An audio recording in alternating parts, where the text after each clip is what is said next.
Yay, new Victorinox. So this is my compact Victorinox. Let's see.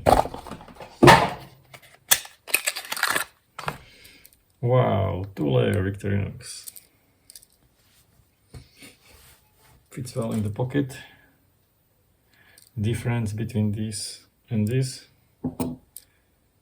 is the scissors are big and there is no saw.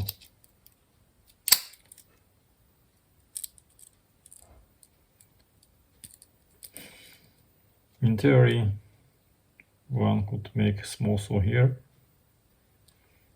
Maybe if you would like me to try that, let me know in the comments if I should make a small saw here for small branches.